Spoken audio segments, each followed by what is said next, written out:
మరి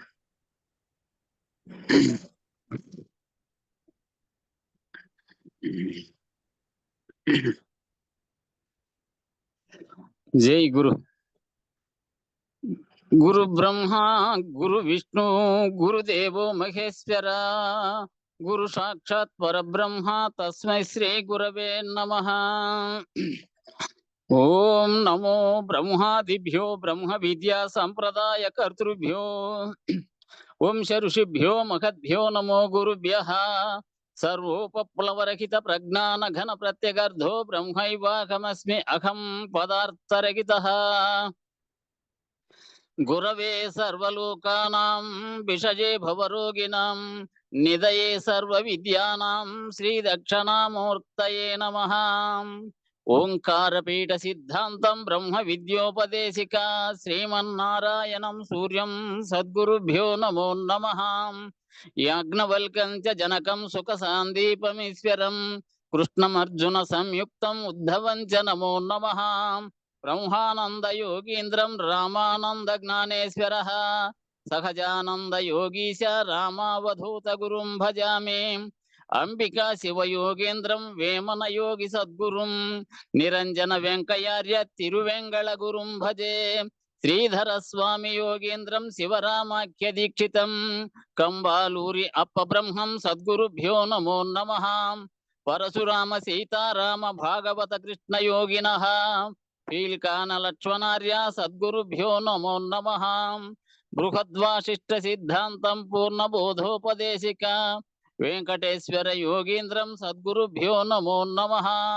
ఆత్మానాత్మమతీతమనిశం కేవలాత్మోపదేశిక వేముల రామయార్య యోగీంద్రం సద్గురుభ్యో నమో నమః. ప్రణవాతీతమగమ్యం పరాప్రకృతిరహితం పరమచలోపదేశిక శ్రీరాజయాఖ్య గురుం భజే. శ్రీ బ్రహ్మ విద్యా సిద్ధాంతం అచల తత్వోపదేశిక శ్రీ నాగయార్య యోగీంద్రం సద్గురుభ్యో నమో నమః. ద్వయాత్మరహిత సిద్ధాంతం పరమపురుష ప్రబోధక శ్రీ వివేకానంద సుబ్బయార్య సద్గురుభ్యో నమో నమః. క్షరాక్షరమతీతం చ అచల పూర్ణోపదేశిక శ్రీ పూర్ణానంద పుల్లయార్య సద్గురుభ్యో నమో నమః. అస్మద్గురు సమారంభం కృష్ణ సాందీప మధ్యమాం ఓంకార పీఠ పర్యంతం వందే గురు పరంపరం. జై సద్గురు ప్రభు మహారాజ్ కు జై. జై గురు.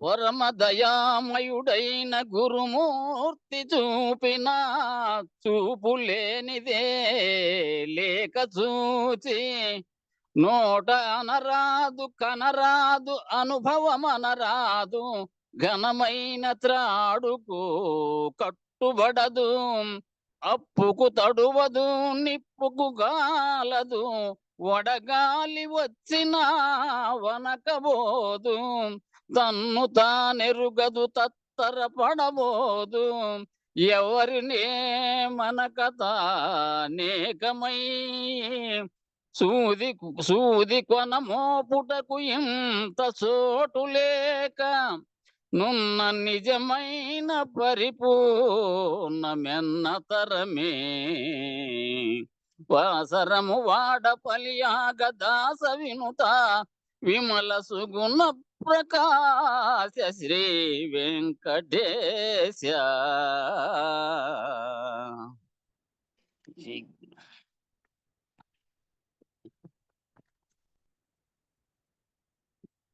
దేహమే దేవలం దేవునిలో దేకిరా దేహితా వెళ్ళిపోతే దేహము ఉత్తాదిరా.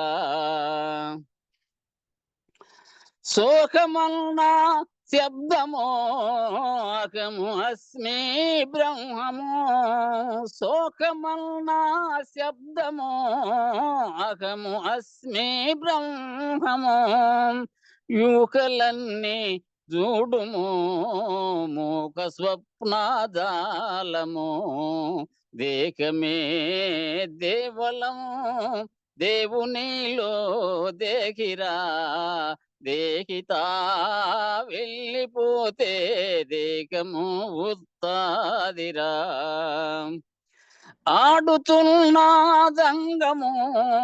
దోడు చేరి లింగము, ఆడుతున్నదంగము దోడు చేరి లింగము. జూడ సాప ఈడ జూడ సంగము, జాడ తెలియ భంగము. దేహమే దేవలం, దేవునిలో దేకిరా, దేకితా వెళ్ళిపోతే దేకము ఉత్తాదిరా. వేదమల్నా నాదము వాదులన్నీ భేదము, వేదమల్నా నాదము వాదులన్నీ భేదము. సాధనంతా శూన్యము సాధుల భేదము. దేకమే దేవలం, దేవునిలో దేకిరా, దేకితా వెళ్ళిపోతే దేకము ఉత్తాదిరా. సప్తకమల రంధ్రము సత్తు చిత్తానందము, సప్తకమల రంధ్రము సత్తు చిత్తానందము. గుప్తమైన మోహము సుప్తిలో నా చందము. దేహమే దేవలం, దేవునిలో దేకిరా, దేకితా వెళ్ళిపోతే దేకము ఉత్తాదిరా.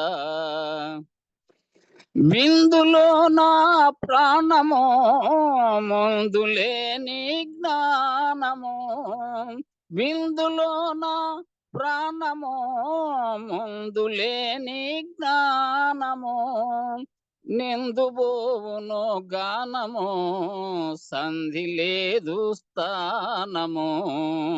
దేహమే దేవలం, దేవునిలో దేకిరా, దేకితా వెళ్ళిపోతే దేకము ఉత్తాదిరా. షోడశాక్షరి మంత్రము జోడు ప్రజ్ఞా మంత్రము, షోడశాక్షరి మంత్రము జోడు ప్రజ్ఞా మంత్రము. జూడసాప తంత్రము నడుమయి స్వాతంత్రము. దేకమే దేవలం, దేవునిలో దేకిరా, దేకితా వెళ్ళిపోతే దేకము ఉత్తాదిరా. భూములోలా నామము స్వామి పరంధామము, భూములోలా నామము స్వామి పరంధామము. నామసూత్ర లీలము కామమోక్ష రహితము. దేకమే దేవలం, దేవునిలో దేకిరా, దేకితా వెళ్ళిపోతే దేకము ఉత్తాదిరా. జై సద్గురు ప్రభు మహారాజుకు జై, గురు పరంపరముకు జై. జై గురు. జై గురుదేవ్. ఎన్నో పేజీ కాడ నిలబెట్టినావు మరి నిన్న.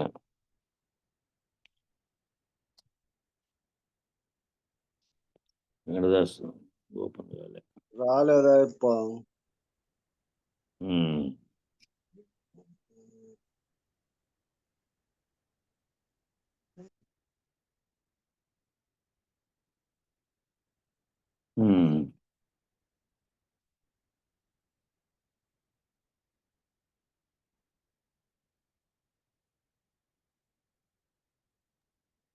నువ్వు చేసిన కట్ నుంచి 2-3 పేజీలు దాటేసి మొదలుపెట్టు. దాటేసి 2 రోజులు చదివారు కదా.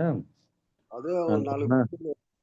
4 పేజీలు దాటేసి మొదలుపెట్టు, అవగాహన అవుతుంది అప్పుడే. సరే సరేలే.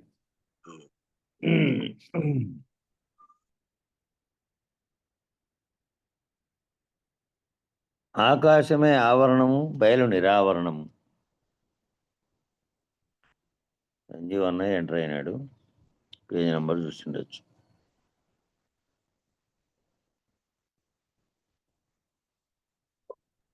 సంజీవ్ అన్న పేజీ నెంబర్ గుర్తుందా? సంజీవ్ అన్న పేజీ నెంబర్ చెప్తా.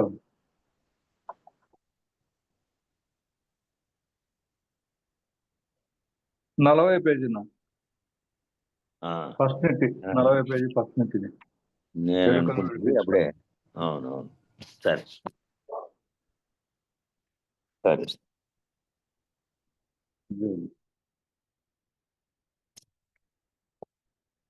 శిష్య, తాటాకు బొమ్మ వలె నీవును ఒక బొమ్మవే. ఆ పిల్లలు తాటాకు బొమ్మలు చేసినట్టు అట్లా నువ్వు ఒక బొమ్మవు. నీవు చేసుకున్న పెళ్ళి, నీ భార్య, పిల్లలు ఇవన్నీ కూడా అసత్యములే. అంటే సత్యంగా కనబడుతున్నట్లు ఉన్నప్పటికీ కళలో నువ్వు ఏ విధంగా లేవో ఈ కళ ఏమో జాగ్రత్త కళ జరుగుతూ ఉంది. నీ శరీరం సేపు ఈ కళ అంతా కలుగుతూ ఉంటుంది. లేనెరుకలోనే ఇది ఉత్పత్తి అయింది, మాయ చేత తోపింప చేస్తున్నది అనేది ఆఖరి నిర్ణయంగా వచ్చిన వానికి ఇదంతా లేనిది జరుగుతున్నటువంటి కలవలే ఉంటుంది. కాబట్టి నీవు చేసుకునే పెళ్ళి, నీ భార్య, పిల్లలు ఇవన్నీ అసత్యములే. ఇదంతయును స్వప్నానందమేనని, ఆ స్వప్నంలో ఏ విధమైన ఆనందం కలిగింది, ఆ స్వప్నం కలిగినంతసేపు దాన్ని ఆస్వాదించావా లేదా? స్వప్నాన్ని ఆస్వాదించావు కదా. స్వప్నం కలిగినప్పుడు ఆ స్వప్నం నుంచి మెలకు వచ్చిన తర్వాత కదా. స్వప్నంలో ఆనందం కలిగినా, బాధ కలిగినా, దుఃఖం కలిగినా, లేదా ఏదైనా రుచుల్ని ఆస్వాదించినా, లేదా ఏమి జరిగినప్పటికీ వ్యవహారములు, ఆ వ్యవహారం అంతా మేలుకుంటానే ఒక క్షణంలో లేదు. అట్లాగే ఇదంతయు కూడా స్వప్నానందమేనని నీ వెరుగు. ఇదంతా స్వప్నానందంగా ఎప్పుడు కావాలి? గురు మెలకువ చేత మేల్కొని నీవు నేను సర్వ జగత్తుగా అన్నది వ్యక్తం కాకముందు ఎక్కడుండేనో, ఎట్లా వ్యక్తమై నువ్వు నువ్వు భావిస్తూ నువ్వు కలలో ఏ విధంగా నడుపుకుంటున్నావో ఈ సర్వాన్ని, ఇదంతా కేవలం స్వప్నానందమైనది ఎరుగుతావు. విచారణ చేత జ్ఞానం తెలియబడితే ఎరుగుతావు. లేకుంటే కనపడే దృశ్యాన్ని, విషయాన్ని అంతటినీ మామూలు వ్యక్తి నమ్మినట్టుగానే నువ్వు నమ్మి దానితోనే తాదాత్మ్యం చెంది దానితోనే అజ్ఞానం చేతే కర్మలు చేసి వాటి ఫలితాన్ని అనుభవించడానికి పునః జన్మలు ఎత్తుతూనే ఉంటావు. కాబట్టి ఇదంతా కూడా ఈ జరుగుతున్నదంతా స్వప్నానందంగా భావిస్తే అప్పుడు నువ్వు నేను లేవు. కాబట్టి లేనప్పుడు ఏమవుతుంది? చేస్తున్నదంతా స్వప్నంలో చేస్తున్నట్టు చేస్తే కర్త లేడు, అక్కడ అకర్తగా అయిపోతాడు. కాబట్టి కర్తృత్వ రహితంగా మారుతావు. కాబట్టి ఈ కళలోని వారు గురుమంత్రములు నిజమని, సద్గురువు ఒక్కరే జనన రాహిత్యం చేయగలవారని వారు ఎరగరు. వారు ఎరుక్కే మరిగియుందురు. కళలో ఉన్నటువంటి జనులంతా పోతున్నారా? ఈ కళలో ఉన్నటువంటి వారు ఆ గురువు ఉన్నారని, ఆ గురువు మంత్రములు చెప్పి మరియు దాని మంత్రార్థం చెప్పి ఆ సద్గురువు ఒక్కరే ఈ జనన రాహిత్యం చేయగలిగినటువంటి సామర్థ్యం కలిగినటువంటి వారని, అప్పటికే వాళ్ళు అశరీరులై ఉన్నారని జనం అందరికీ తెలియదు కదా. ఎవరైతే అక్కడికి పోయి విచారించారో అటువంటి గురువు చేత వాళ్ళు భ్రాంతి వీడిపోయి, ఈ భ్రాంతులు ఏవైతే నేనున్నానని, నేను పుట్టినప్పటి నుంచి జరుగుతున్నటువంటి ఈ సుదీర్ఘమైన కళలో అన్నిటినీ విశ్వసిస్తూ నమ్ముతూ వస్తున్నానే, అది ఎవరికైతే విడిపోయిందో అటువంటి స్థితిలోకి పోయి ఇక వారు తెలుసుకోగలుగుతారు, జన్మరాహిత్యం పొందగలుగుతారు ఆ గురు మేల్కవ చేత. ఈ కళను వీడి మిగిలిన వాళ్ళంతా ఈ కళలో నిజం కంటిన్యూ అవుతుండే వాళ్ళే కదా, మామూలు జనంగా ఉన్నటువంటి వాళ్ళు. వాళ్ళు ఆ కళకు అంటూనే ఉంటారు. వాళ్ళ ఎరుకే మరిగి ముందురు, ఆ ఎరుకకే అలవాటు పడి ఉంటారు. ఆ ఎరుకలోనివన్నీ సత్యమని, వస్తు జగత్తి తన కంటి ముందర కనపడుతున్నటువంటివి బంధాలు అన్నిట్లోనూ పూర్తిగా బంధించబడి ఉంటారు వాటిలోనే. ఇక్కడ 85వ కంద పద్యాన్ని ఉదాహరణ చెబుతున్నారు. దేహమును గుర్తెరిగే ఎరుక, ఇవి రెండు ఒకదానిని ఒకటి తెగ సృజించుకొనును. దేహము, ఆ దేహాన్ని గుర్తెరిగేది ఉంటుంది. అది గుర్తెరగకపోతే ఈ దేహం జడంగా ఉంటుంది. దేహం తనకు తానుగా ఏది గుర్తెరగదు. ఆ దేహం కదలడానికి కూడా, చలించడానికి కూడా కారణమైన చైతన్యమే కారణం, దేహిగా ఉన్నది. అది కదిలించకపోతే, దాని యొక్క ఆత్మప్రకాశం లేకుండా పోతే ఇది కదలదు. కాబట్టి దేహాన్ని గుర్తెరిగే ఎరుక, ఇవి రెండు ఒకదానిని ఒకటి సృష్టించుకుంటాయి. అది విత్తనంగా ఉండి ఈ చెట్టును తయారు చేసింది, ఈ చెట్టు మళ్ళీ విత్తనాన్ని తయారు చేస్తుంది. సంకల్పం అనే విత్తనాన్ని తయారు చేసి, దాని చేత అదే అన్ని చేష్టలకు కారణమై ఉండి, అది అన్ని కర్మలు చేయడానికి కూడా కారణం అదే అయ్యుండి, మళ్ళీ అది జన్మకు పోతుంది. ఆ ఇత్తనమే మళ్ళా మొలకై, మళ్ళా చెట్టు, మళ్ళా ఆ చెట్టే, మళ్ళా ఇత్తనాలు తయారు చేసుకుంటూ దీన్ని అది ఉత్పత్తి చేసుకుంటూ ఉన్నాయి. దేహము, దేహి. దేహాన్ని గుర్తెరిగే ఎరుక, దేహము, ఈ రెండు ఒకదానిని ఒకటి తెగ సృజించుకొనును. ఈ రెండింటిలో దేహము కార్యము, దేహి కారణం.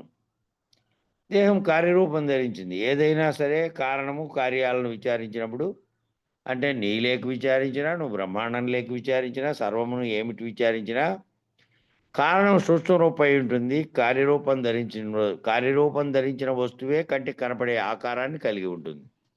దానికి భౌతికపరమైన లక్షణాలు ఉంటాయి, దీనికి భౌతికపరమైన లక్షణాలు ఉండవు. దేహంలోనే ఉన్నప్పటికీ వస్తువు ఇలా ఉంది అని చెప్పడానికి వీలు లేనటువంటి స్థితిలో ఉంటుంది. దేహం కార్యంగా మారింది కాబట్టి, ఏది కార్యంగా మారిందో అదంతా వస్తు రూపం ధరిస్తుంది. తన్మాత్రల రూపంలో ఉన్నటువంటి 5 తన్మాత్రలు, ఆ 5 తన్మాత్రలు గుణములతో కూడి ఆ మాయ అనేటువంటి దాని యొక్క తోచింపజేయడానికి కారణమైనది రూపింపజేస్తే, అంతకుముందు అవ్యక్తంగా ఉన్నటువంటి స్థితిలో నుంచి వ్యక్తమయ్యి కార్యరూపం ధరించిన తర్వాత పంచభూతాత్మకంగా మారినాయి. అట్లనే ఈ దేహం కూడా అంతకుముందు కేవలం సంకల్ప స్థితిలో ఉన్నటువంటి ఆత్మగా ఉన్నటువంటిది, మూలం లేకుండానే ఆకార రూపం ధరించి ఒకటి ఏర్పడి, ఆ ఒకటి నుంచి అనేకంగా ఏర్పడినాయి. ఏకం అనేకం భవతి అనే పద్ధతిలో. కాబట్టి ఒకదానికోటి సృజించుకుంటూ, ఒకదానికోటి ఉత్పత్తి చేసుకుంటూ ఉన్నాయి. దేహి కారణంగా ఉన్నది, అంటే ఇత్తనంగా ఉన్నది. దేహం కార్యమైనటువంటి కార్యరూపం ధరించిన చెట్టు వలె ఉన్నది. దేహి కారణము, దేహము కార్యము. కార్యకారణాలకు భేదం లేదు, కార్యకారణాలకు ఏ భేదము లేదు. ఒకదానికోటి కారణం. చెట్టు ఎట్లొచ్చిందంటే విత్తనం వల్ల, విత్తనం ఎట్లొచ్చిందంటే చెట్టు వల్ల. మూలంలో మొదటి ఎట్లొచ్చింది అంటే అది మూలం తెలియదు, మూలం లేదు కాబట్టి అందుకని మూలం లేని గుర్తెరిగెరుక అని అన్నారు. ఈ మేనెరుకలు ఇప్పుడు దేనందున్నవో చూచి, ఈ మేను ఎరుక అనేటివి ఇప్పుడు దేంట్లో ఉన్నాయి అనగా, అంతటా నిండి ఉన్నది ఒక్క బయలేనని ఊహతో ఎరిగి భావన చేసి అని బ్రాకెట్లో ఇచ్చినాడు. అంటే ఎవరైతే ఆ గురువాక్యం విని మంత్రోపదేశం పొంది ఉన్నారో వాళ్ళు ఏ విధంగా ఎరగాలి? అంతటా నిండి ఉన్నది బయలేను. ఈ జగత్తు ఉన్నప్పటికీ లేనప్పటికీ, జగత్తు లేకుండా అయినప్పుడు కూడా, సృష్టి కానప్పుడు కూడా ఏముంది? అంతటా బయలుగా ఉంది. ఆ బయలులోనే ఈ జగత్తుతో సహా బ్రహ్మాండం అంతా ఉంది. ఆ బ్రహ్మాండంలోని జీవులన్నీ కూడా దాంట్లోనే ఉన్నాయి, అన్నీ దాంట్లోనే ఉన్నాయి. కానీ ఇది కనబడుతోంది కాబట్టి దీన్ని గుర్తెరిగి దాన్ని తెలియలేకుండా ఉన్నాడు జీవుడు. కాబట్టి ఎవరైతే గురువాక్యం చేత తెలుసుకున్నారో వాళ్లకు అంతటా నిండి ఉన్నది ఒక్క బయలేనని, ఇది మధ్యలోనే మూలం లేకుండా ఉత్పత్తి అయిందని, ఆ ఉత్పత్తి అయిన బ్రహ్మాండంలో ఈ సర్వజీవులతో సహా అన్నీ ఉన్నాయని ఎరిగి, ఊహతో ఎరిగి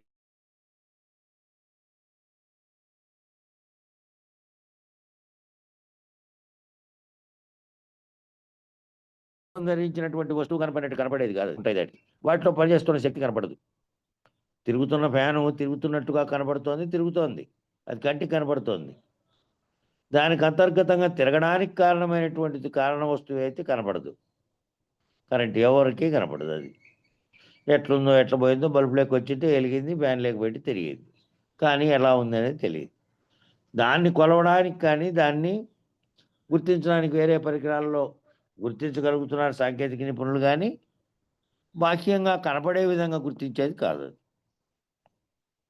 కాబట్టి అంతటా నిండి ఉన్నట్టు ఒక్క బయలేరని ఊహతో ఎరిగి భావన చేసి నువ్వు ఆ విధంగా భావన చెంది లేని మేనెరుకలే నీ వంచు నమ్మము. నేనంటే ఏంది అంటే లేకుండానే కలగంటున్నటువంటి, ఉన్నాననే కలగంటున్నటువంటి నేను మేనుగా ఉన్నటువంటి ఈ మేనుగాను ఎరుకుగాను ఉన్నటువంటిది నేనేను. నిజానికి ఉన్నది బయలే ఉన్నది. నేననేది ఆ నేను అంటున్నది ఏ మేనులో అయి ఉండి అంటుందో ఆ మేను కానీ రెండు లేనివే, ఈ రెండు మూలం లేకుండానే వచ్చినాయి అనే భావన చెందుము. ఎరుక పనిచేయదనకుము. ఎరుగుట మరచుట ఈ రెండును ఎరుక పనులే. ఈ ఎరుగుతున్నది మరుస్తున్నది ఈ రెండు పనులు ఎరుక చేస్తున్నవే. ఎరుకంటే తెలివి, ఎరుకంటే గుర్తెరుగుతున్నది అనేది నేరుగా అర్థం. ఆ గుర్తెరుగుతున్నది మరుస్తున్నది కూడా. ఇప్పుడు ఈ అంశాన్ని గుర్తెరుగుతుంటే ఈ అంశం మాట్లాడుకుంటూ ఉన్నాం. మిగిలిన మనలో ఉన్నటువంటి అనేకంగా ఉన్నటువంటి అంశాలు ఇప్పుడు మరుపునకు గురైనవి. మళ్ళీ గుర్తు చేసుకుంటే ఈ అంశం అయిపోయినిచ్చి వేరే అంశం మన ముందరికి వచ్చినప్పుడు, మన ఊహలోకి వచ్చినప్పుడు, మన భావనలోకి వచ్చినప్పుడు వెంటనే ఓహో అదేమైందో నిన్న అక్కడ చెప్పొచ్చింటిమి, ఫలానా వస్తువు పెట్టొచ్చింటిమి దాని గురించి అనేది ఇప్పుడు లేదు. ఇప్పుడు పుస్తకం గ్రంథంలో చదువుతున్నాం, దీంట్లో నిమగ్నం అయి ఉంటే ఇప్పుడు అది లేదు. ఒకవేళ అది ఉందనుకో, ఇప్పుడు ఇది చదువుతానే కూడా అది దాంట్లోకి ఉన్నారనుకో, ఎవరన్నా వింటానే వాళ్ళు ఏ వస్తువు గురించో లేకపోతే ఎవరితోనైనా మాట్లాడి చేయాల్సిన విషయం గురించో పనుల గురించి ఇది ఉండదు వాళ్ళకు. ఈ చెబుతున్నది ఇంటానే కూడా భౌతికంగా శరీరం ఉండి ఇక్కడ దీనికల్లా లేకుండా ఉన్నప్పుడు మనసు ఎక్కడో ఉంది.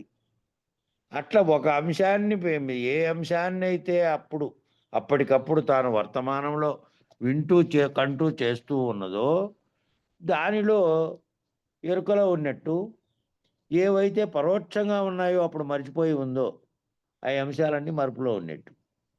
కాబట్టి ఎరుగుట మర్చిపోవుట రెండు పనులు కూడా ఎరుకకే ఉన్నాయి, గుర్తెరిగే చైతన్యానికే ఉన్నాయి. ఆ ఆత్మ ఎరుగుట మర్చిపోవుట అనేటివి అన్నీ కూడా దానికే ఉన్నాయి. అది ప్రకాశింపజేస్తున్నటువంటి అంతరంగ చతుష్టయానికే ఈ పనులు. కాబట్టి ఎరుగుట మరచుట అనే రెండు లక్షణాలు కూడా ఎరుకు పనులే ఉన్నాయి. ఈ జ్ఞాన రూపమైన ఎరుకే బయలునెరిగేది. ఈ ఎరుకే జ్ఞాన రూపంలో ఆలోచించినప్పుడు భ్రాంతులు తొలగినప్పుడు గురువాక్యం చేత ఈ ఎరుకే దాన్ని భావన చేసి ఆ బయలుని ఎరిగేది. ఆ బయలు భావన చేస్తుంది, బయలును ఈ విధంగానని భావన చేయగలిగి ఎరుగుతుంది. కంటికేమో కనపడేది కాదు కాబట్టి అది బయలుగా ఉన్నది. బయలంటే ఎదురుగా ఏమీ లేకుండా మరొక వస్తువుకు తావు లేకుండా ఉన్నటువంటిది, అన్ని మనకు తావు లేనటువంటిది. దాన్ని ఎరిగేది ఏది? ఈ జ్ఞాన రూపంలో ఉండే ఎరుకే. ఎరుకను ఎరిగేది బయలు. ఎరుకలను ఎరిగి తా లేకుండా పోయేది కూడా ఈ ఎరుకే. బయలుని ఎరగడము గురు సూచన చేత బయలు ఈ విధంగా సర్వవ్యాప్తిపై ఉన్నది. ఈ జగత్తు ఉన్నప్పటికీ, జగత్తులో నేను నువ్వు లేనప్పటికీ, ఉన్నప్పటికీ, ఇది లయమైపోయినప్పటికీ చివరికి ప్రళయంగా అని చెప్పబడుతోంది. అది ఎప్పుడు లయమవుతుంది? ఏ విధంగా ఉత్పత్తి అయ్యాయో ఆ విధంగా లయమయ్యే స్థితి వచ్చినప్పుడు లయమైనప్పటికీ కూడా బయలు అలాగే ఉంటుంది. తిరిగి పునరుత్పత్తి జరిగినప్పటికి కూడా అలాగే ఉంటుంది. ఆ పునరుత్పత్తికి కారణమైనటువంటి ఎరుక సంకల్పిస్తే ఆ ఎరుక అనే బ్రహ్మమే ఈ సృష్టికి కారణమవుతుంది. కాబట్టి ఇది ఉన్నా లేకుండా పోయేది ఎప్పటికీ ఉండేది అదేనని, జ్ఞానరూపైన ఎరుకే బయలుని ఎరుగుతోందని, ఎరుకను కూడా అదే ఎరుగుతోందని, బయలు ఎరుకలను రెండింటినీ ఎరిగి అది ఎప్పటికీ ఎప్పటికి ఉంటుంది, ఇది మధ్యలో వచ్చేది పోతుందని తాను తెలుసుకొని తా లేకుండా పోయేది ఎరుకే. తానే లేకుండా పోయేటువంటిది ఎరుకే. కాబట్టి లేని కల కలిగినప్పుడు దానికి దశ దిశలయందు తానంటకై ఉన్న మేల్కను లేని కల చూచినచో లేని కలే చూచినచో కల లేకపోవును గాని మేల్క లేకపోదు కదా అనేటువంటి కందపద్యాన్ని 87వ కందపద్యాన్ని వివరించారు. లేని కళ కలిగినప్పుడు ఆ లేని కళ అనేది ఒకటి కలిగింది. దానికి దశ దిశలయందు తానంటక ఉన్న మేల్కను ఆ మేల్క అనేది ఏముంది? మెలకువ లేదు అప్పటికి. కలగంటున్నప్పటికి లేదు.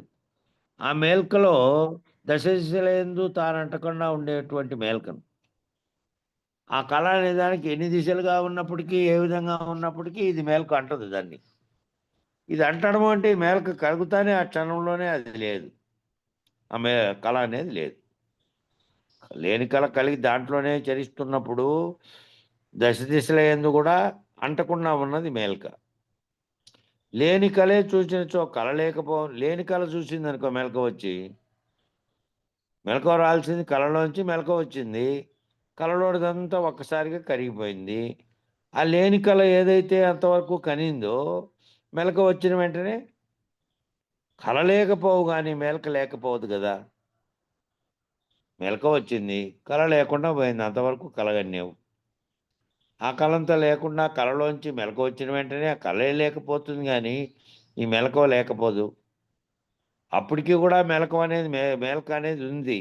కానీ నువ్వు కళలో ఉన్నందువల్ల ఆ కలగంటున్నంతసేపు కళ నిజం అనుకోవడం వల్ల కళ ఉంది. కళలోంచి మేల్కొన్న వెంటనే కళ లేనిదయింది, మెలకువ ఉంది. ఆ మేల్క ఏదైతే ఉందో ఆ మేల్క ఆ విధంగానే లేనెరుక అనేటువంటి కళ, ఆ లేనెరుక అనేటువంటి కళగంటూ ఉన్నావు ఈ జాగ్రత్తలో ఉన్నప్పుడు కంటున్నటువంటి జగత్తని, నేనని, నువ్వని జరిగేటువంటి వ్యావహారికమంతా కూడాను జాగ్రత్తలో జరుగుతున్నటువంటి కళ. ఈ కళ బయలు అనే మేల్కను ఈ లేనెరుక అనే కళ బయలు అనేటువంటి మేల్కని ఇలాగ నీకెప్పుడు గాన వచ్చితే అప్పుడు బోధ కావాలని అనవు. ఎప్పటి వరకు? ఆ బోధ వింటున్నంతసేపు వింటున్నావు. ఆ బోధ ద్వారా నీకు గురు సూచన గుర్తయ్యి జ్ఞానం అనే చచ్చువు చేత నువ్వు ఎప్పుడైతే ఆ బయలనేదాన్ని కనుక్కుంటావో ఆ కళ ఇందాక నిద్రలో వచ్చిన కళ మెలకువని చూస్తానే కళే లేకుండా పోతుంది కానీ మెలకువ అలాగే ఉంది. కళ లేనిదైంది. ఆ కళ అనేది లేనిదైంది. అట్లాగే ఈ ఎరుక అనేటువంటి కళ ఆ బయలు అనేది నీకెప్పుడు అదైతే బోధపడుతుందో, ఎప్పుడైతే అది తెలియవస్తుందో అప్పుడు ఇంక బోధ కావాలని అనవు. ఇంక బోధతో పని లేదు. ఆ బోధ చేస్తున్నదంతా ఎరుకే, బోధ వింటున్నది ఎరుకే, బోధలను భావన చేస్తున్నది ఎరుకే, బయలును భావన చేస్తున్నది ఎరుకే, ఎరుకను ఎరుక చేష్టలను భావన చేస్తున్నది ఎరుకే. ఈ ఎరుకే జ్ఞానము, ఈ ఎరుకే జ్ఞాన చక్షువు చేత తెలియబడితే ఈ రెండిటి యొక్క విషయం కూడా ఏమిటి చేత? మామూలు తెలివి చేత కాదు. జ్ఞాన చక్షువు చేత నువ్వు భ్రాంతులు వీడినటువంటి స్థితిలోకి వచ్చి గురువాక్యం చేత నువ్వు గనక దీన్ని భావన చెందితే అప్పుడు నీకు బోధ కావాలని అన్నాను. ఎరుక లేదు, ఉన్నది బయలే, బయలు తప్ప ఏమీ లేదు. ఆ బయలు అనే దాంట్లో ఈ కంటున్నటువంటి జాగ్రత్తలో కళ లేదు, నిద్రలో కళ లేదు. విశ్వం అనేటువంటి కళ జరుగుతున్నటువంటి కళ అంతా దాన్ని విశ్వసిస్తున్నటువంటి వారికి కళగా ఉంది. విశ్వం పుట్టనే లేదు, ఎప్పుడు భావన కలగాలి? విశ్వము పుట్టనే లేదు, నేను లేదు, నువ్వు లేవు, విచారం లేదు, ఈ సర్వము లేదు, సర్వము కళే, నిజానికి జరగనే లేదు అనే వ్యవహారం ఎప్పుడు రావాలి అంటే బయలెరుకల స్థితిని గురువు చేత విచారించబడి నువ్వు గనక తాదాత్మ్యం చెందకుండా దేనికి ఎప్పుడైతే ఆ స్థితిలోకి వస్తావో అప్పుడు లేవు. అప్పుడు దాంట్లో నుంచే మేల్కొన్నట్టు. జ్ఞాన చచ్చువు చేతి చూసి మేల్కొని తర్వాత నువ్వు లేకుండా పోయిన తర్వాత ఈ బ్రహ్మాండమైన మేల్కల జరుగుతున్నటువంటి మేల్కువ అనేది కూడా ఈ యొక్క మెలకువలో జరుగుతున్నటువంటి కళలాగా భావించిన తర్వాత ఇంకప్పుడు నీకు అర్థమైపోయింది బయలు తప్ప ఇంకొకటి లేదు. ఆ బయలులో కంటున్నటువంటి బ్రహ్మాండం అంతా కూడా కళేనని. అర్థమైన తర్వాత ఆ కళలు వేసిపోయిన తర్వాత నిద్రలో కళలు వేసిపోయినట్టే ఈ జాగ్రత్తలో కళలు వేసిపోయిన తర్వాత నువ్వు అనేది భావన చెందేదే లేదు. ఇంకా నీకు భావనలో బయలును అర్థమైన తర్వాత ఇంక ఇది కనపడనే లేదు. ఇదంతా లేనరికే.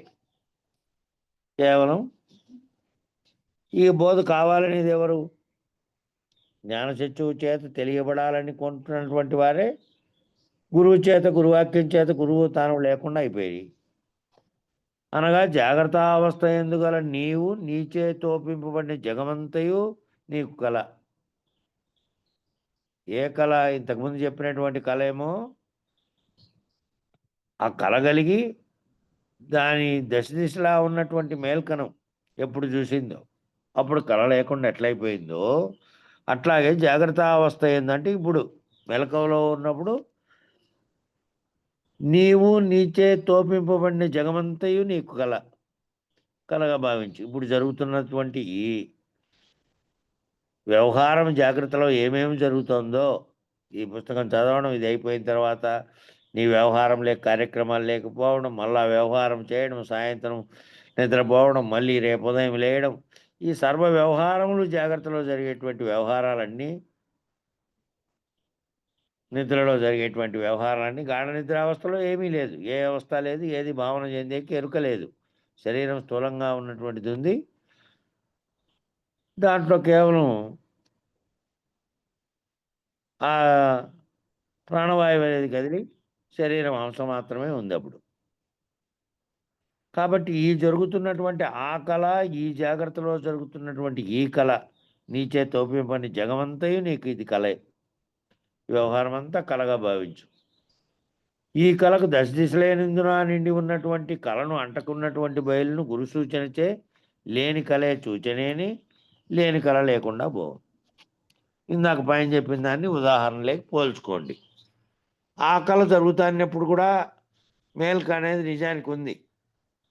నీవు కలగంటున్నావు, నీ చుట్టుపక్కల ఉన్నటువంటి వ్యక్తులు కానీ, చుట్టుపక్కల ఉన్నటువంటివి అంతా కానీ, జగత్తు కానీ ఉన్నది అప్పుడు కూడా. కానీ ఆ కలగంటున్నంతసేపు నీ కళలో వ్యవహారం నడుస్తోంది. నిద్రలో కళ వచ్చి ఆ దశ దిశలా ఉన్నటువంటి మేల్కను కళ మేల్కొని చూస్తానే కళ ఎట్లా లేకుండా పోయిందో, ఆ మేల్కలో అది ఎట్లుందో అట్లా ఈ జరుగుతున్న వ్యవహారం అనే జాగ్రత్తలో జరుగుతున్న కళను గురు సూచన చేత ఈ లేని కళ అనేది కనుక చూసింది అనుకో, ఈ కళ లేకుండా పోతుంది. ఈ లేని కళ ఇప్పుడు మనం కంటున్నటువంటి లేని కళ వ్యవహారంలో ఉన్నప్పుడు జాగ్రత్త అవస్థలో కంటున్నటువంటి ఈ కళ. కాబట్టి ఈ కళ పోతే ఈ కళ పోయేది, కళతో పాటు మేల్క కూడా లేని కళ లేకుండా పోవును. అక్కడ లేని కళ ఎట్లా పోయిందో అట్లా అప్పుడు మేల్క పోకుండా ఏ విధంగా ఉందో ఈలాగున్నే నువ్వు ఇప్పుడు, అప్పుడేమో కళ పోయింది మేల్క పోలే, అట్లాగే ఇప్పుడేమో ఈ లేని కళ పోతే బయలు పోలే. బయలును నీవు భావన చేత గుర్తెరుగుతున్నావు, బయలు కనపడేది కాదు. కాబట్టి అప్పుడేమో మేల్కలో జగత్తంతా కనపడింది, కళలోంచి మళ్ళీ వస్తానే కళ పోయింది, మేల్క నిలబడింది. అప్పుడు మామూలు కళలో, ఈ కళలో గనక ఈ కళతో పాటు ఆ మేల్క లేకుండా పోయినట్టుగా ఈ కళ ఎప్పుడైతే నువ్వు గురువాక్యం చేత బయలును ఊహతో ఎరిగి భావన చేసి ఎరుక వదిలిందువో అప్పుడు ఇక బోధ నీకు కావాలని అనకూడదా? నువ్వే లేవు కదా. బయలుగానే ఎప్పటికీ ఉంది. ఆ బయలేమో దాంట్లో మేల్కున్నట్టుగా ఈ బయలు కూడా బయలుగా ఉంది. కంటున్న కళ పోవాలి. కంటున్నటువంటి కళ ఆ కళ మేల్కలో వస్తూనే పోయినట్లే ఈ ఎరుక అనేటువంటి కళ పోవాలి. పోయిన తర్వాత నీకేం కావాలనేది ఎవరు? నీ ఎరుక అనేది కదా. ఇది కావాలి, అది వద్దు, ఇది విశ్వము, ఇది నేను, అది నీవు, ఇది ప్రపంచమని గుర్తిరిగి, ఇది వ్యవహారికము, అది కళ అని గుర్తిరిగింది కానీ, ఆ ఎరుకను గుర్తిరిగింది కానీ, బయలును గుర్తిరిగింది కానీ, సర్వమును గుర్తిరిగింది ఇదే కదా. ఇది పోయింది. ఇదే జాగ్రత్త అనే కళ పోయిన తర్వాత గురువాక్యం చేత ఇది పోయింది. కాబట్టి నీవు లేవు. ఈ జరుగుతున్నటువంటి బోధ అనేటువంటి కళ కూడా లేదు. అది మేల్కొని తర్వాత ఇంకెవరు? కళలో నీవు లేవు, నీ మేల్కందు నువ్వు లేవు. కదా. ఇంకా బోధ కావాలనేది ఎవరు? ఇక 89వ కందపద్యం ఏం చెప్తున్నా అంటే, ఎరుక ఒక్కటి ఉన్నచో ఈ ఎరుకే విశ్వరూపంగా దాల్చును.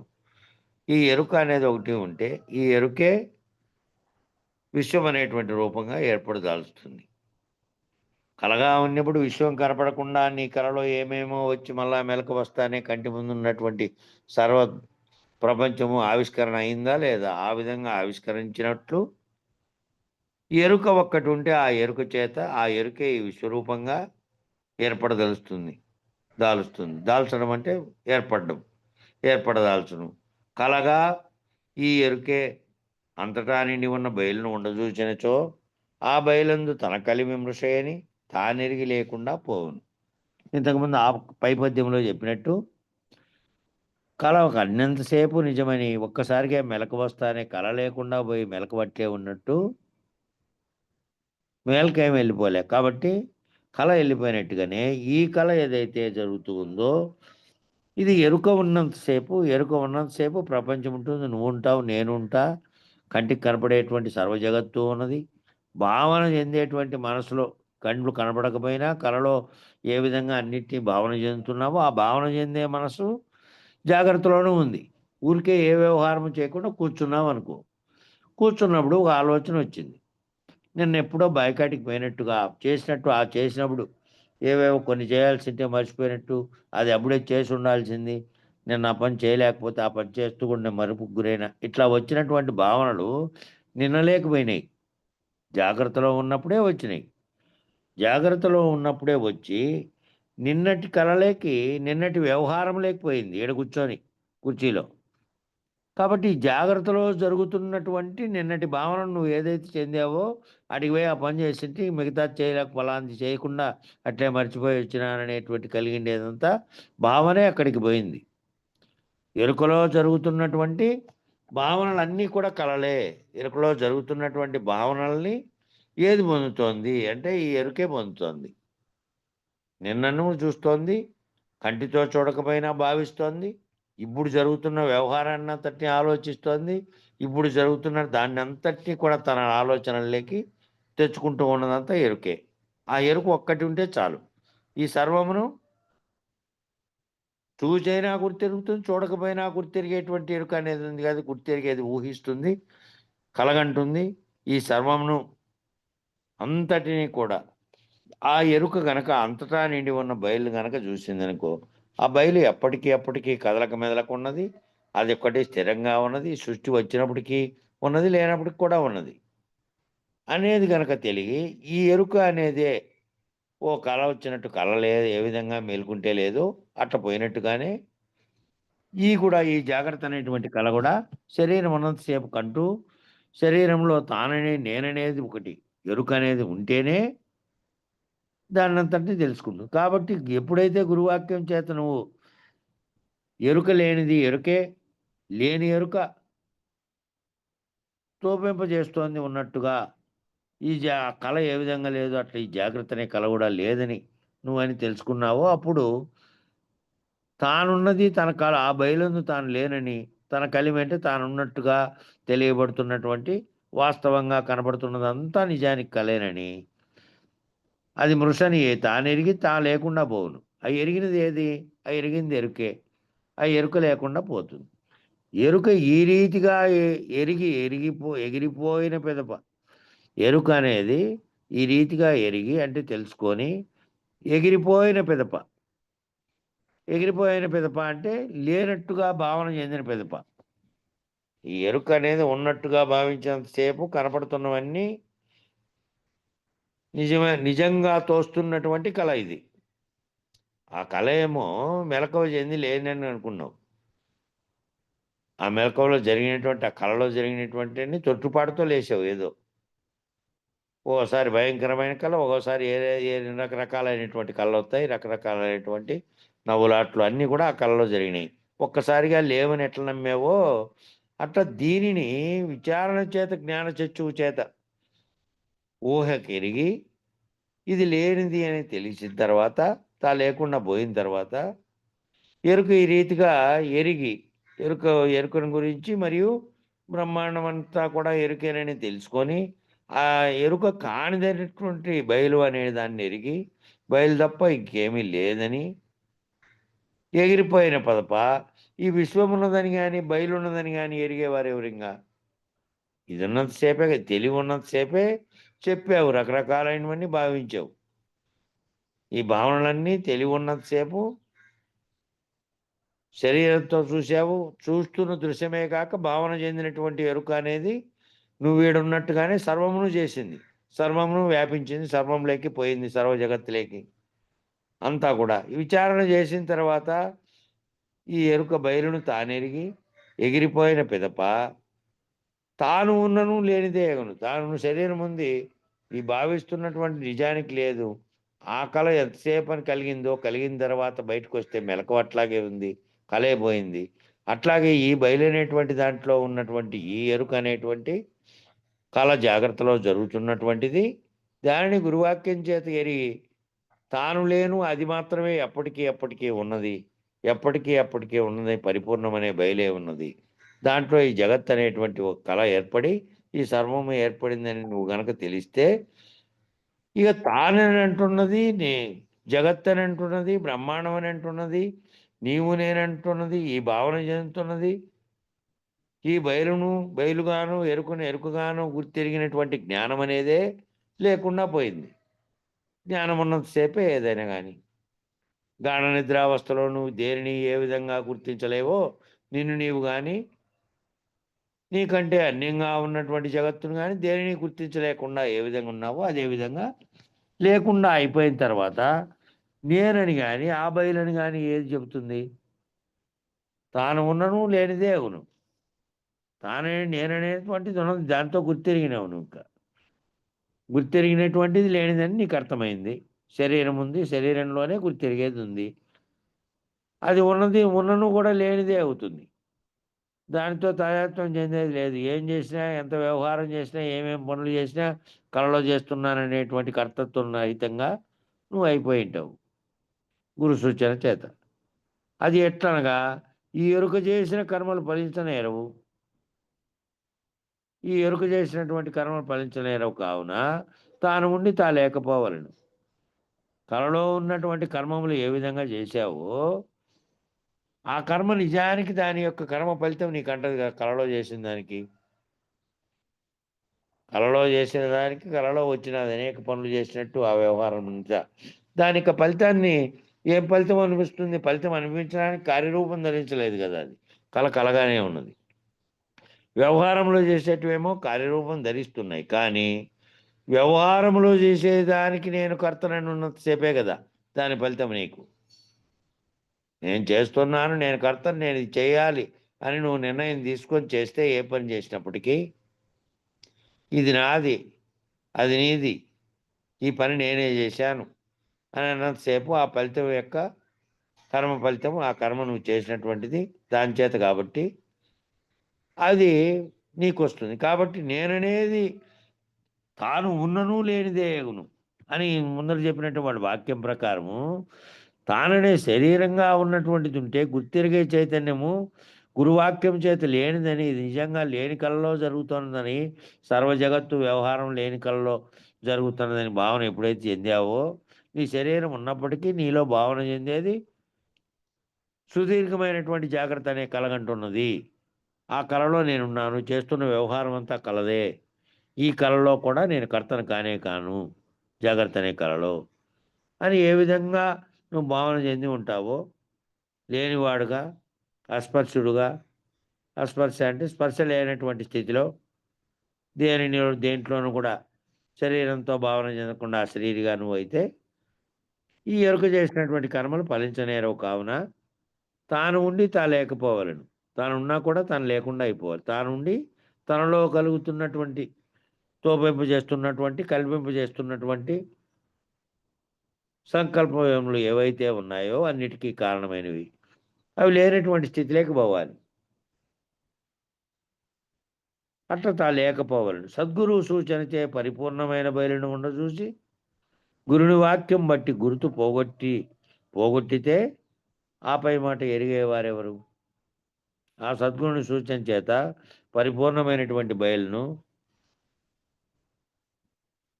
గుర్తెరిగి ఉండచూసి అంటే ఎప్పటికీ ఉన్నది.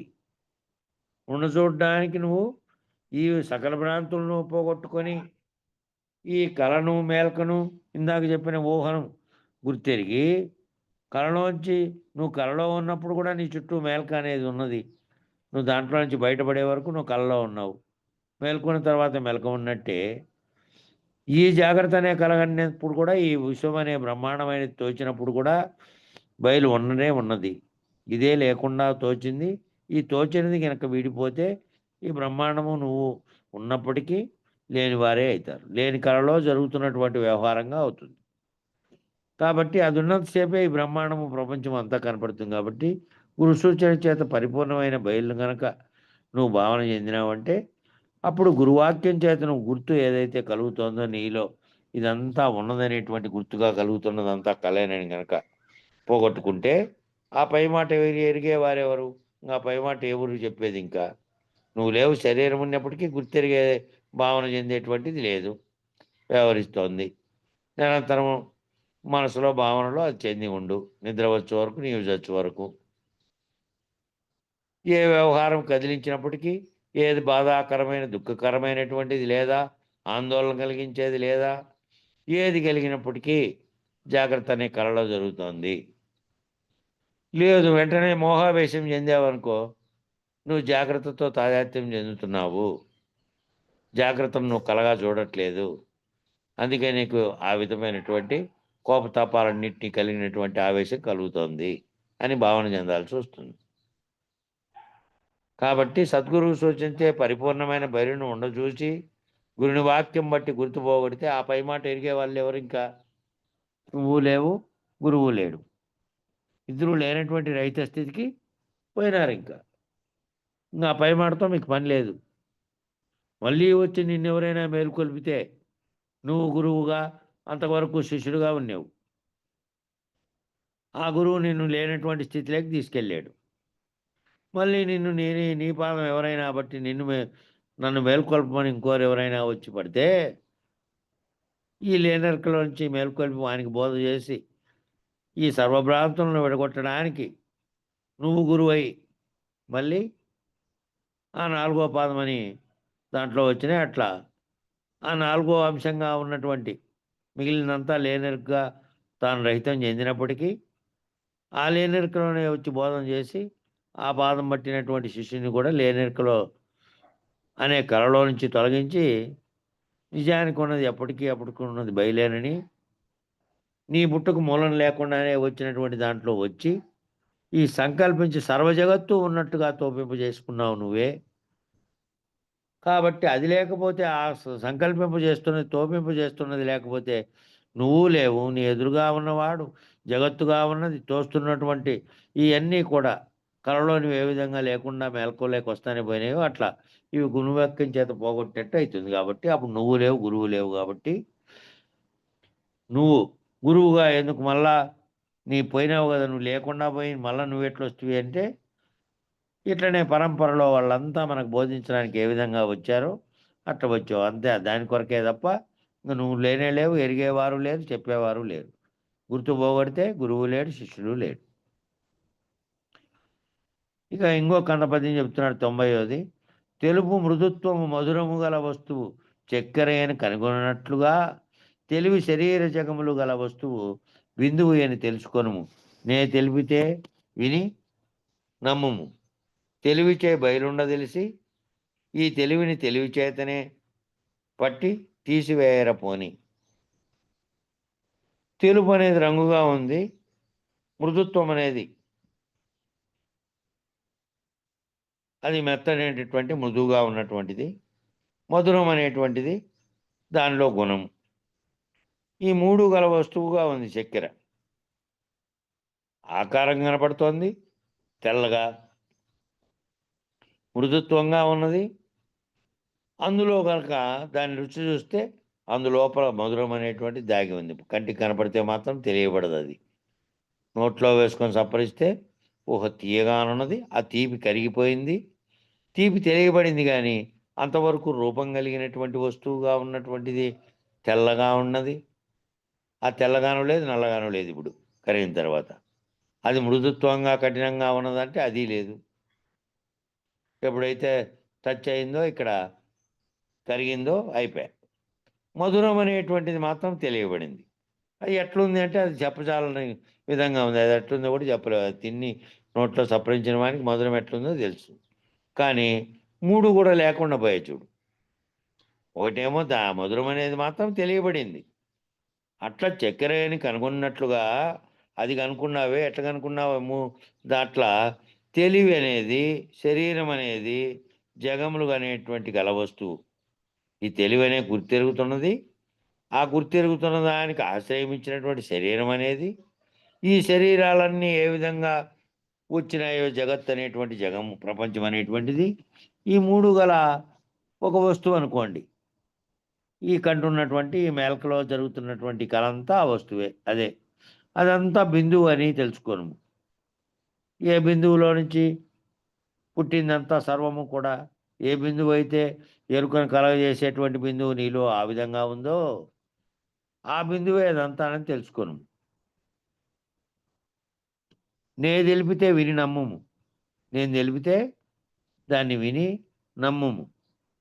తెలివిచే బయలుండ తెలిసి ఈ తెలివిని తెలివి చేతనే పట్టి తీసివేయరపోని అనేటువంటి కందపద్యంలో 91 కందపద్యంలో చెప్తున్నాడు.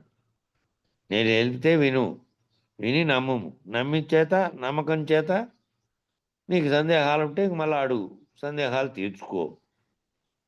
విని నమ్ముము అంటే కథ చెప్తుంటే విన్నట్టుగా కాకుండా విచారణ అనేది వింటున్నంతసేపు నీలో కలిగేటువంటి సందేహాస్పదమైనవి ఏంటని ఉంటే గురుముఖతైనే విచారించాలి. ఇదేదో నాకు అర్థం కాలేదు అనేటువంటిది. ఆ భావన చెందు విన్నంతా నమ్మము అంటే ఏది చెప్పినప్పటికీ దాన్ని ఆ భ్రాంతిని తీసేసేకి మళ్ళీ ఇంకొక ఉదాహరణ చెప్పినప్పటికీ ఆ ఉదాహరణని ఎందుకోసం నమ్ముతున్నావు అంటే నీకు అంతవరకు భ్రాంతిగా కనపడుతున్నవన్నీ పోగొట్టుకునే కోసం. కాబట్టి నేను తెలిపితే విని నమ్ముము. తెలివిచే బయలుండ తెలిసి, తెలివి చేతనే బయలుండ తెలిసి అంటే ఆ బయలు అనేది కనపడేది కాబట్టి ఆ వస్తు రూపంగా ధరించినటువంటి వస్తువులను చూపించినట్టు గురువు ఇదిగో నాయన ఇదే చెంబు గ్లాసు ఇదే నీకు ఇది అని తెలిపినట్టుగా తెలపలేడు కాబట్టి అది వస్తువు కాదు కాబట్టి సర్వత్రా నిండి ఉన్నది కాబట్టి అందులోనే బ్రహ్మాండమంతా దాంట్లోనే ఉన్న నీవు నేను సర్వము కూడా అందులో ఉన్నప్పటికీ అది ఏ విధంగా కనపడేది కాదో ఆ కనపడకుండా ఉన్నది సర్వవ్యాప్తమై ఉన్నదని నీ తెలివి చేతనే బయలుండ తెలిసి ఈ తెలివిని తెలివి చేతనే పట్టి ఈ తెలివిని తెలివి చేతే పట్టడం అంటే ఎరుకతోనే విచారిస్తున్నామే. ఎరుకను బయలును బ్రహ్మాండాన్ని నిన్ను నన్ను అంతటినీ దేంతో విచారిస్తున్నామంటే ఎరుకనే. ఎరుక చేతనే ఏ విధంగా విచారిస్తున్నామో అట్లా తెలివి చేతనే తెలివిని తెలుసుకొని పట్టి తీసివేయరపోని. ఎప్పుడు తీసేయాలి? ఇదంతా తెలివి చేత తెలియబడిన తర్వాత తెలియబడిందంతా కూడా ఎరుకేనని, ఆ ఎరుకే తెలియబడజేసిందని, ఎరుక తెలిసినా తెలకపోయినా ఉన్నదేమో ఉన్నట్టుగా ఉండేది ఒకటి ఉన్నదని, అది గురువాక్యం చేత ఈ వ్యవహారం అంతా తెలుసుకున్న తర్వాత నీ ఉన్నా లేకపోయినా, జగత్తున్నా లేకపోయినా, ఈ సర్వము ఉన్నా లేకపోయినా ఎప్పటికీ అప్పటికీ బయలు మాత్రమే ఉన్నది. అది కనపడేది కాదు. గురువాక్యం చేత ఈ లేనిది ఏదైతే కలగలిగిందో ఈ కలగలగడానికి కారణమైన బిందువేదో అది తెలిసిన తర్వాత తెలివి చేత తెలిసింది.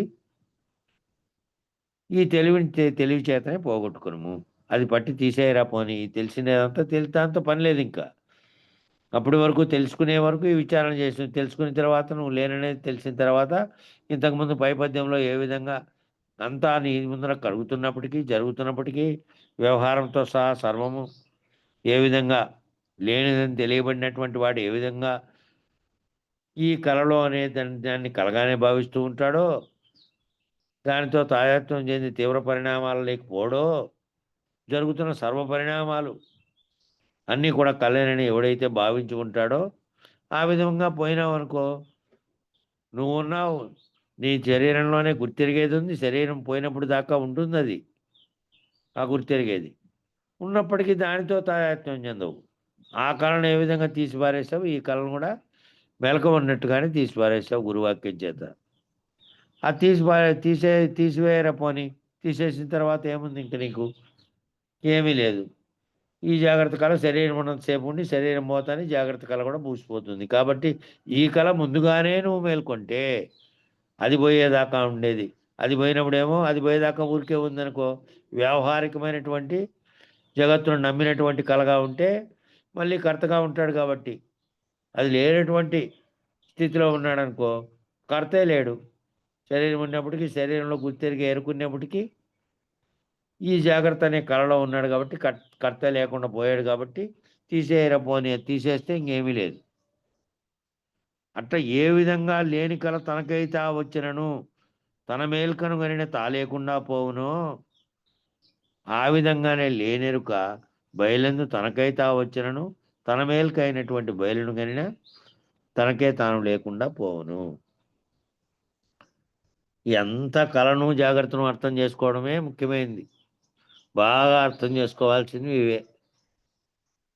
ఏ విధంగా అయితే లేని కళ నీకు వచ్చిందో, కళలో నుంచి నువ్వు మేల్కొన్న వెంటనే లేని కళ లేనిదని తెలిసిందో, ఆ లేని కళ తనకై తానే వచ్చినదో నువ్వేమీ సంకల్పించలే కదా. రాత్రికి కళ రావాలి, రేపు రాత్రికి ఆ కళ వచ్చింటే బాగుండు, మన్నాడు ఈ విధమైన కళ వచ్చింటే బాగుండు అని నువ్వు అనుకోవట్లే కదా.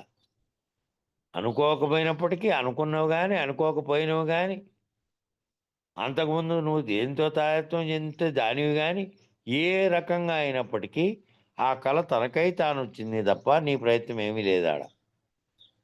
ఆ కళ ఏ విధంగా తనకై తాను వచ్చిందో, తన మేల్కను కనిని తా లేకుండా పోవును, తాను ఎప్పుడైతే మెలక వచ్చి ఆ కళలో జరిగిన సర్వము లేనివని ఎప్పుడైతే మెలకువలోకి వస్తానే గుర్తెరిగిందో, ఆ గుర్తెరుగు తానే కళ ఏ విధంగా లేకుండా పోయిందో, ఆ విధంగానే ఈ లేనెరుకనే మనం వ్యవహారం చేస్తున్నామే ఇప్పుడు. సర్వము ఈ విచారణ చేస్తూ ఈ సర్వము చేస్తున్నటువంటిదంతా కూడా నువ్వు పుట్టినప్పటి నుంచి అనేక రకాలైనటువంటి అవస్థలు, అనేక రకాలైనటువంటి శరీరం చెందినటువంటి పరిణామాలు, బాల్యము, యవ్వనము,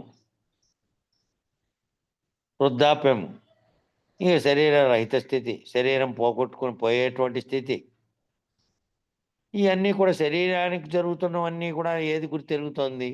గుర్తెరిగి దీనంతటినీ నడిపిస్తున్నది ఒకటి ఉంది.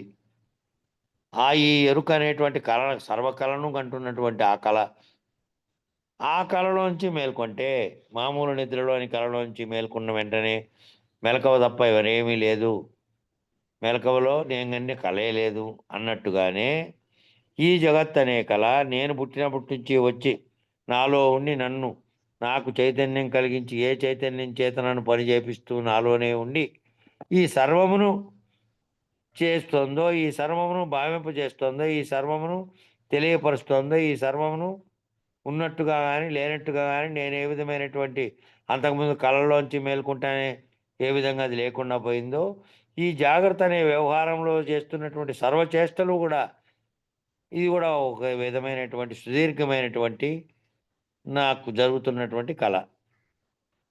ఈ కళ ఎందులో జరుగుతోంది? గుర్తెరిగే ఆ కళ ఏ విధంగా మూలం లేకుండానే, ఏ విధంగా ప్రయత్నం లేకుండా తనకైతే వచ్చినదో, అట్లా ఈ బయలనేటువంటి దాంట్లో జగత్ అనేది తనకైతే ఏర్పడి, ఆ జగత్తులో ఈ వ్యష్టి అనేది ఒకటి ఏర్పడి, ఇందులో జీవులు ఏర్పడి, ఆ జీవుల్లో ఎరుక అనేది సంకల్పింపజేసి సర్వమును తోపింపజేసి ఇదంతా చేస్తుందో, అది ఏ మేల్కలో అయితే బయలనేటువంటి దాంట్లో ఆ కళ ఏ విధంగా తనకు తానై వచ్చినదో, ఈ కళ బయలనే దాంట్లో బ్రహ్మాండంగా సృష్టించబడి, ఆ సృష్టించబడిన దాంట్లో నీవు నేననేది ఏర్పడి, ఆ ఏర్పడిన దాంట్లో వచ్చినటువంటి గుర్తెరిగే చైతన్యమే సర్వమును కల్పింపడానికి కారణమై ఉన్నది కాబట్టి నిజానికి లేనిది, ఇది లేనిది అదే ఎప్పటికీ ఉన్నది. ఆ బయలనేటువంటి మేల్క, ఆ బయలనేటువంటి మేల్కలోనే ఈ బ్రహ్మాండమైనటువంటి కళ అనేది వచ్చింది. ఆ నేను కంటున్నటువంటి కళ ఈ బ్రహ్మాండమైన అంతటా కూడా లేనిదే. లేనిదే కళ. లేని కళ ఏ విధంగా వచ్చి లేని కళ అయిపోయిందో మెలకువలో, అట్లాగే గురుమేల్క చేత ఈ బ్రహ్మాండం అనేటువంటిదంతా కూడా బయలులో వచ్చినటువంటి అప్పటికి శాశ్వతంగా స్వతసిద్ధంగా ఏ విధమైన పరిణామ వికారములు లేకుండా, ఏ విధంగా రాకడా పోకడా లేకుండా, చావు పుట్టుకలకు కారణం కాకుండా ఉన్నదుందో ఆ బయలులో ఇది లేకుండానే వచ్చిందని తనకు తానే లేకుండా పోవును. ఆ గురువాక్యం చేత సూచన అయితే తనకు తానే లేకుండా పోతుంది. బ్రహ్మాండమే లేదు, అది పుట్టనే లేదు, అందులో నీవు పుట్టనే లేదు, ఈ జరుగుతున్నదంతా లేని కల వచ్చినట్టుగానే జరుగుతోంది అనే భావన చెంది ఉంటావు. ఇంకా వాటికి మనం నిలబెడదాం, సరిపోతుంది సమయము. మంగళం చెప్పండి. మంగళము మంగళంబు మహనీయ గురునికి మంగళంబు, సర్వులు శరణు కోరే సాధు స్వరూపునికి మంగళంబు. మంగళం గురుదేవాయ మహనీయ గుణాత్మనే, సర్వలోక శరణ్యాయ సాధు రూపాయ మంగళం. జై సద్గురు ప్రభు మహారాజుకు జై. శ్రీ పూర్ణానంద పుల్లయార్య సద్గురు ప్రభు మహారాజుకు జై. శ్రీ వివేకానంద బండారు సుబ్బయార్య సద్గురు ప్రభు మహారాజుకు జై. గురు పరంపరముకు జై. గురు భక్త మండలికి జై. జై గురు. జై జై గురు స్వామి. జై గురు స్వామి. జై గురు అమ్మ, జై గురు, అందరికీ జై గురు. జై అందరికీ గురు స్వామి. జై గురు అమ్మ, జై గురు. జై గురు అన్న. జై గురు, జై గురు, జై గురు స్వామి. జై గురు అమ్మ, జై గురు. జై గురు జై స్వామి. జై గురు. రికార్డింగ్ ఆఫ్ చేయలేదు స్వామి. ఒక్క నిమిషం మర్చిపోయాను.